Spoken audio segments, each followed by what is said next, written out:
Assalamualaikum dan salam sejahtera. Okey, untuk kisah seram kali ini, Mona akan ceritakan berkenaan makhluk halus. Ceritanya adalah seperti berikut. Nama aku Fizi. Cerita dia macam ni. Kira-kira pada 10 ke 11 tahun yang lalu, semasa aku berada di bangku sekolah, antara aktiviti wajib seorang pelajar adalah aktiviti perkhemahan. Dan di dalam aktiviti perkhemahan tu, antara tugas yang wajib dilakukan adalah kembara malam. Okey, masa tu setiap pelajar akan dilepaskan seorang demi seorang ke dalam hutan dan kami diarahkan untuk mencari sendiri jalan pulang ke kamp. Sebelum tu, mata kami semua akan ditutup dengan kain dan kami dipandu oleh jurulatih jauh ke dalam hutan dan ditinggalkan di dalam hutan. Dan hanya selepas 15 minit barulah kami dibenarkan untuk membuka kain penutup mata dan hanya berbekalkan lampu sulur beserta peta untuk kami mencari jalan sendiri. Whistle juga dibekalkan sebagai kecemasan sekiranya kami sesat. Dan kami boleh meniup whistle tu untuk meminta bantuan. Lokasi aku waktu tu ditempatkan di pinggir sebatang sungai di satu kawasan yang bertebing yang agak tinggi dari permukaan air sungai, kira-kira 5 ke 6 meter tingginya. Gelap malam tanpa bulan dan bintang membuatkan aku sedikit seram sejuk memikirkan di manakah lokasi aku ditempatkan ni. Semuanya kelihatan begitu asing. Sambil aku berjalan dan menyuluh ke kegelapan hutan, tiba-tiba aku terdengar seperti ada seseorang sedang berenang-renang dengan mata aku yang tidak dapat dikawal liarnya mencari dari mana sumber bunyi itu. Dan dengan spontan aku terlihat satu susuk tubuh terapung terdiri di permukaan sungai. Aneh kerana sekali imbas seperti seorang manusia yang berdiri kaku di tengah sungai tetapi langsung tidak kelihatan wajahnya. Walaupun aku halakan lampu sulur ke mukanya, aku hanya mengagak, mungkin disebabkan pekat malam, sebab tu wajahnya tidak dapat kelihatan.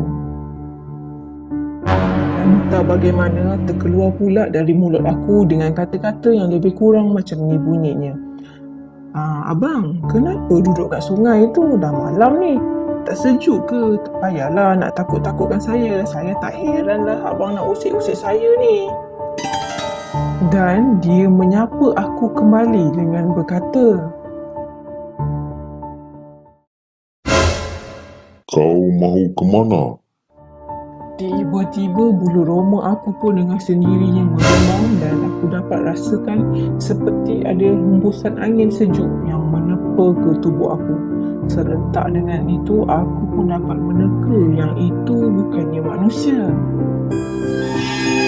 Tetapi makhluk itu dia sedikit pun tidak bergerak. Sebaliknya, dia hanya melihatkan tubuh dan wajahnya kepada aku.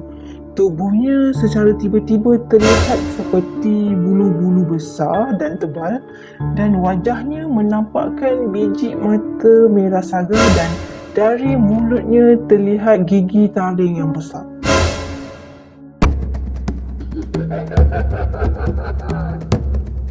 Menggigil kaki aku terasa lemah dan hampir aku jatuh di situ. Perlahan-lahan aku cuba mencari kekuatan. Perlahan-lahan tubuh lembaga itu mengecil sedikit demi sedikit sehingga akhirnya menjadi seperti berbola api dan terus dia terbang hilang dalam kegelapan malam disusuli dengan mengilai ketawa panjang. Spontan aku terduduk. Air mata aku sedikit menitik memikirkan bagaimana jika makhluk itu tidak mahu pergi dan bertindak melawan aku. Adakah boleh aku melawannya?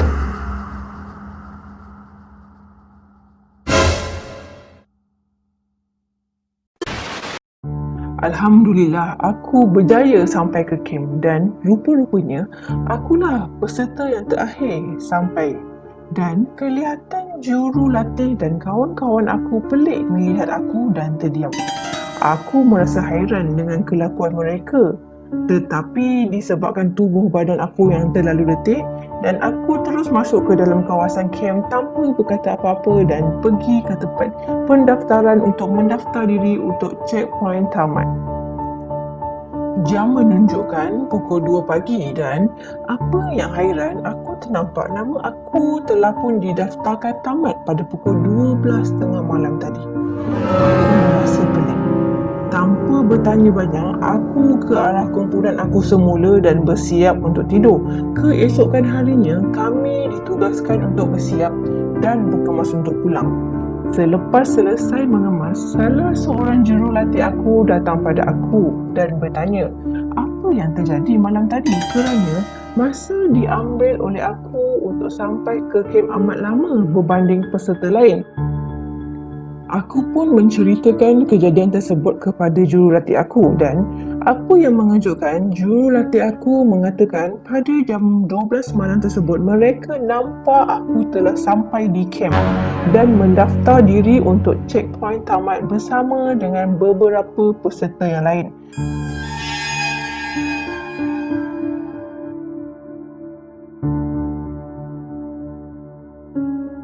Kami pun diarahkan untuk menaiki bas yang telah dihaskan. Sepanjang perjalanan, aku berfikir mengenai peristiwa itu.